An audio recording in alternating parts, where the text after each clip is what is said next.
Hello my dear students, this is A.K. Kuswaha and you are watching my YouTube channel English Language and Literature with A.K. Kuswaha. Welcome in this session of English teaching. इस video में हम लोग class 10th जो first flight आपकी book है उसका first poem dust of snow जिसको Robert Frost ने लिखा है। अगर आपने इस पोम को पढ़ा नहीं है तो डिस्क्रिप्शन बॉक्स में लिंक पड़ी है, जाकर पढ़ लीजिए। इस वीडियो में हम लोग इसके क्वेश्चन आंसर जो NCERT के क्वेश्चन आंसर हैं उसका अध्ययन करेंगे। इसको आप अपने नोटबुक में नोट कर लेंगे और एक बार पढ़ लेंगे, तैयार हो जाएगा। बहुत इजी है, आइए देखें। फर्स्ट क्वेश्चन है, what is a dust of snow? A dust of snow क्या है? व्हाट डज द पोएट से हैज़ चेंज्ड हिज मूड? कवि क्या कहता है कि उसके मूड को बदल दिया है? How has the poets mood changed? कवि का मिजाज मूड कैसे बदल गया है? Answer, the dust of snow means fine particles of snow. Dust of snow का अर्थ है पार्टिकल्स ऑफ स्नो। स्नो बर्फ, बर्फ के सुंदर कण। The sudden shower in the form of the dust of snow changed his mood. तो अचानक से बर्फ के कणों की बौछार, शावर, ने उसके मूड को बदल दिया है। The mood of poet changed from sad to happy. कवि का जो मिजाज था, मूड था, वो उदास से, खिन्नता से, दुख से प्रसन्नता में बदल गया। ही फेल्ट रिफ्रेश्ड, वह तरोताज़ा महसूस किया। He wanted to enjoy the rest of the day, वह बचे हुए शेष दिन का आनंद लेना चाहता था। आइए सेकंड क्वेश्चन देखें। What are the birds that are usually named in poems? वे चिड़िया कौन सी हैं, कौन सी पक्षियाँ होती हैं जिनका साधारणतया कविताओं में नाम लिया जाता है? Do you think crow is often mentioned in poems? क्या आप सोचते हो कि कौवे का जिक्र कविताओं में होता है? What image come to your mind when you think of a crow? तो जब आप एक कौवे के बारे में सोचते हो तो आपके मन मस्तिष्क में कौन सी इमेज, कौन सी प्रतिमा आ जाती है? कौन सा चित्र आता है, कैसा चित्र आता है? Answer, generally poets take birds and trees which are known for their beauty and good qualities like peacock, parrot and cuckoo.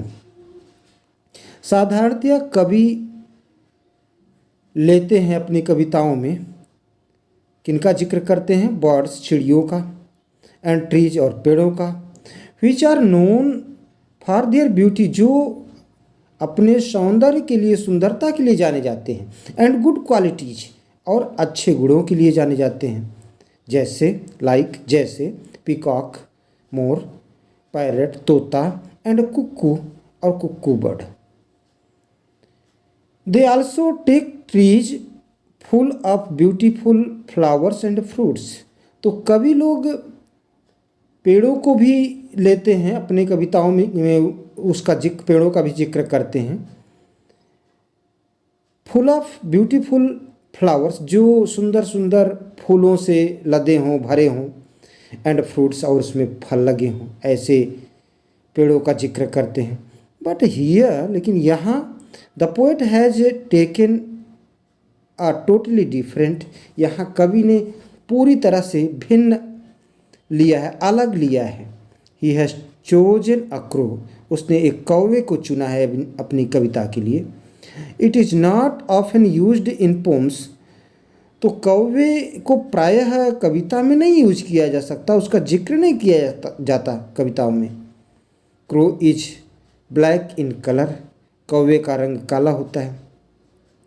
With very harsh voice, harsh means कठोर, कर्कश, और उसकी आवाज़ बड़ी कठोर कर्कश होती है। It is believed to be a symbol of bad omen. Omen means शकुन होता है, बैड ओमेन मीन्स अपशकुन होता है। तो ऐसा माना जाता है कि कौवा एक अपशकुन का प्रतीक है, सिंबल है, प्रतीक है। When I think of a crow, जब मैं एक कौवे के बारे में सोचता हूँ, a very depressing and sorrowful image come to my mind. तो जब मैं एक कौवे के बारे में सोचता हूँ तो बड़ी अवसाद सी स्थिति, खिन्नता सी, दुख से परिपूर्ण स्थिति, sorrowful image, come to my mind, मेरे मन मस्तिष्क में आता है, दिमाग में आता है। थर्ड क्वेश्चन है अगेन, पुनः, what is a hemlock tree? Hemlock tree क्या है? धतूरे का पेड़ क्या है? Why doesn't the poet write about more beautiful trees such as maple? Maple एक प्रकार का छायादार वृक्ष होता है। तो कवि ने मेपल का जिक्र क्यों नहीं किया, ऑक पेड़ का जिक्र क्यों नहीं किया, और पाइन ट्री या देवदार, पाइन मीन्स देवदार, देवदार पेड़ का जिक्र क्यों नहीं किया? अ hemlock tree is poisonous tree. एक धतूरे का पेड़ जहरीला पेड़ होता है। विथ स्मॉल वाइट फ्लावर्स, जिसमें छोटे छोटे सफ़ेद पुष्प होते हैं। But the poet does not choose an ऑक, मेपल और पाइन ट्री। लेकिन कवि नहीं चुनता है, बलूत का पेड़ नहीं चुनता है अपनी कविता के लिए। मेपल कुछ इस तरह का होता है, मेपल छायादार वृक्ष, या देवदार पेड़ पाइन ट्री को नहीं चूज करता है। He chooses the hemlock tree to present his mood and feelings. वह हेमलॉक ट्री धतूरे के पेड़ को चुनता है अपने मूड, मिजाज और भावनाओं को प्रस्तुत करने के लिए, व्यक्त करने के लिए हेमलॉक ट्री को चूज करता है। ये देवदार है। फोर्थ क्वेश्चन है, what do the crow and hemlock represent Joy और सारो? तो कौवा और हेमलॉक, धतूरे का पेड़, ये क्या रिप्रेजेंट करते हैं, दर्शाते हैं? जॉय, खुशी, और सारो या दुख। What does the dust of snow that the crow shakes of a hemlock tree stand for? वो जो डस्ट ऑफ स्नो है जिसको कि एक कौवा हेमलॉक ट्री से गिरा देता है, इसका क्या मतलब है? स्टैंड फॉर, इसका क्या मीनिंग है?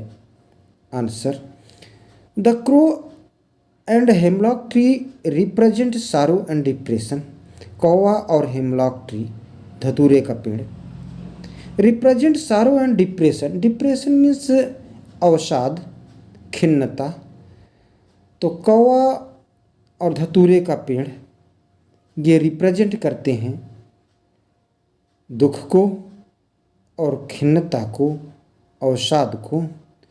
The dust of snow is a symbol of natural Joy and energy. तो डस्ट ऑफ स्नो एक प्रतीक है प्राकृतिक खुशी, आनंद और एनर्जी, ऊर्जा का।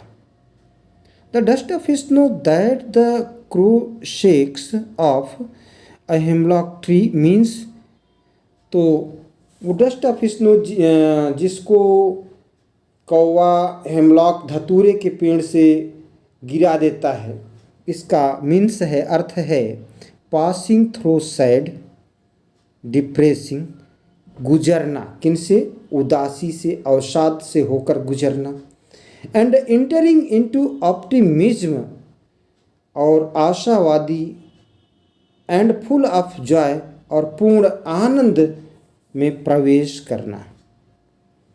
आज के सेशन का लास्ट क्वेश्चन है, 5वां क्वेश्चन है, have there been times when you felt depressed और होपलेस? क्या कभी ऐसा समय आया जब आप डिप्रेस्ड महसूस किए या असहाय महसूस किए? Have you experienced a similar moment that changed your mood that day? क्या इस तरह की कोई घटना घटित हुई जिसने आपके मूड को परिवर्तित कर दिया? आंसर यस, हाँ। आई हैव फेल्ट डिप्रेस्ड, मैं अवसाद या खिन्नता महसूस किया है, मैंने किया है।